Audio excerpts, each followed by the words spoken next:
सबके लिए अत्यधिक हर्ष का दिन है।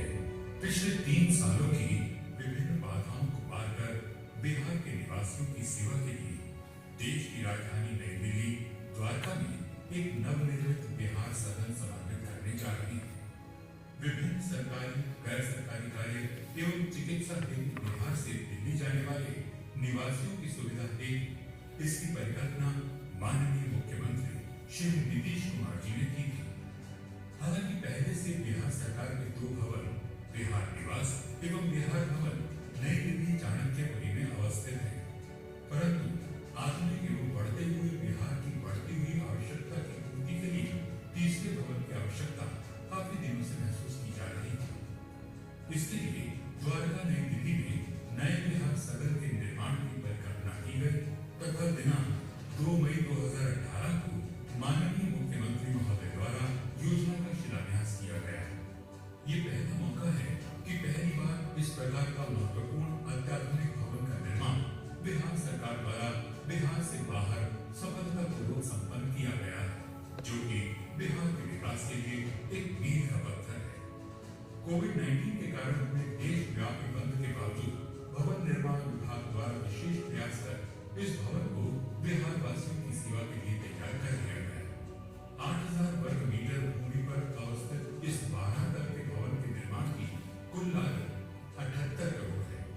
16000 वर्ग मीटर से अधिक बिल्डअप एरिया वाले इस अत्याधुनिक भवन में कुल 118 कमरे हैं, जिनमें 2 अति विशिष्ट एवं 8 विशिष्ट स्वीट्स भी हैं। भूतल पर एक 200 लोगों की क्षमता वाला मल्टीपर्पज हॉल बनाया गया है तथा 200 गाड़ियों के लिए बेसमेंट पार्किंग की भी व्यवस्था की गई है। मल्टीपर्पज हॉल की छत पर खुली कैंटीन की व्यवस्था की गई है। भवन की सुंदरता एवं माननीय मुख्यमंत्री जी के सर्वविदित पर्यावरण प्रेम को ध्यान में रखते हुए खुले स्थानों एवं पार्क की व्यवस्था भी की गई है। उम्मीद है कि यह भवन हमारे बढ़ते हुए आधुनिक बिहार की सेवा उत्कृष्ट ढंग से कर सकेगा। धन्यवाद।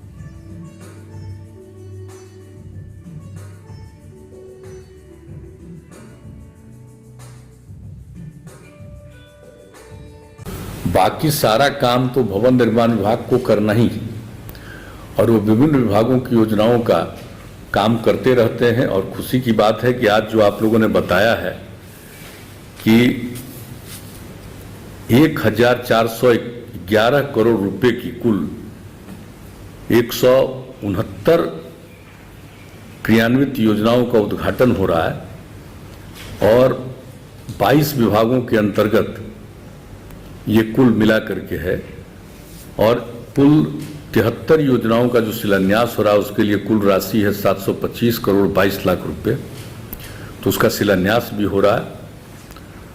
और अब जो भवन निर्माण विभाग के माध्यम से जो काम हो रहा है और भवन निर्माण विभाग का जो बजट बनता है, बजट में जो प्रावधान होता है, अब आप सोच लीजिए कि कितना पहले होता था, नाम मात्र का कुछ काम होता था और अब बड़े पैमाने पर काम होता है। और अब एक बात और हमने कह दिया है कि जिस तरह से अब निर्माण का कार्य सिर्फ नहीं करना है, इसको हमेशा मेंटेन करके रखना है, उसका देखभाल करना है। तो जैसे सड़क का हो या पुल पुलिया का हो, उसी तरह से भवनों का भी, कि सबका जब निर्माण होता है तो उसकी देखभाल होनी चाहिए, मेंटेनेंस का काम पूरा होना चाहिए, यह भी तय हो गया है। तो अब इस सारे काम को करना है। अब हम लोगों का मकसद सिर्फ निर्माण करना नहीं, जिस चीज का भी निर्माण होता है उसका मेंटेनेंस जरूर रहना चाहिए, ठीक ढंग से ध्यान जरूर देखना चाहिए। और भवनों की स्थिति तो और खास है। आप सबको मालूम है कि इसके लिए बहुत ज्यादा काम प्रारंभ कर दिया गया है। तो आज मुझे खुशी है, अनेक योजनाओं का कर रहे हैं, लेकिन जो आज जो आपने जो काम पूरा किया है, मुझे खुशी हुई है कि आज के इस काम में जो दिल्ली में जो बिहार सदन का उद्घाटन हुआ है, और आप सबको मालूम है कि हमने इसके लिए कितने दिनों पहले से सोचा। जो हम लोगों का जो भी बिहार भवन सबसे पहले बना, बिहार निवास उसके बाद बना, लेकिन अब जिस तरह से लोगों के दिल्ली जाने की इच्छा बढ़ गई है और जिस तरह से लोगों का आना जाना होता है और जितने काम की जरूरत है, अब इन 2 भवनों से नहीं पूरा हो रहा था। इसके बाद हम लोगों ने यही सोचा कि इसके लिए हम लोगों को सोचना चाहिए, एक और अच्छा भवन बनना चाहिए, और ये जो 2 भवन पहले से बने हैं उसके लिए भी हमने सोच लिया है कि उसका और विस्तार करना है ताकि अलग अलग ढंग से उसका काम हो सके। तो इसके लिए काफ़ी कोशिश की गई कि साहब हमको जमीन उपलब्ध हो जाए ताकि हम एक नया भवन का निर्माण करें। और मैं इसके लिए धन्यवाद देना चाहता हूं कि दिल्ली में जो जमीन की खोज की गई तो उस समय दिल्ली विकास प्राधिकरण के जो उपाध्यक्ष थे यूपी सिंह आईएएस, बिहार झारखंड एक था तो बिहार काडर के थे और बाद में चले गए थे झारखंड काडर के, और ये इसके उपाध्यक्ष हो गए थे। तो हमने उनसे ही संपर्क किया, बातचीत की, और वो कम ही जमीन उपलब्ध कराते थे। पहले तो 1 एकड़ की बात हुई, फिर हमको लगा कि 1 एकड़ से पूरा काम नहीं होगा, 2 एकड़ होना चाहिए, और अंततोगत्वा 2 एकड़ जमीन उपलब्ध हुई।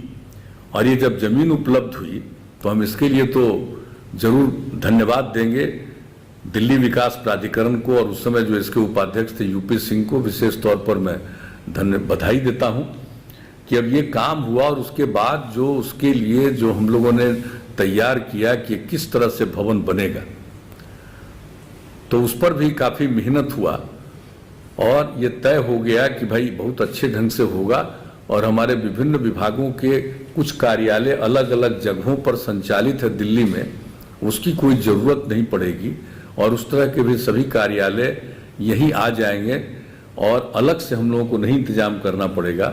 तो कई चीज़ों को सोचने के बाद ये काम हम लोगों ने किया, और उसके लिए इसका नामकरण भी हुआ। इसका नामकरण क्या हुआ, तो हमने कहा कि भाई पहले से बिहार भवन है, बिहार निवास है, तो तीसरा नामकरण भी हमने उसी समय कर दिया कि इसका नामकरण होगा बिहार सदन। तो अब 3 हो गया, भवन, निवास और सदन। अब बिहार के लोगों को किसी तरह की कठिनाई नहीं होगी, तो लोग जाएंगे, हर तरह की सुविधा होगी, और आपको अभी दिखाया गया, उसका आपने देख लिया, फोटोग्राफ भी देख लिया, लेकिन वो बहुत अच्छे ढंग से बना है। और आप सब लोगों को बताया गया है कि इसमें कितनी जगहें हैं।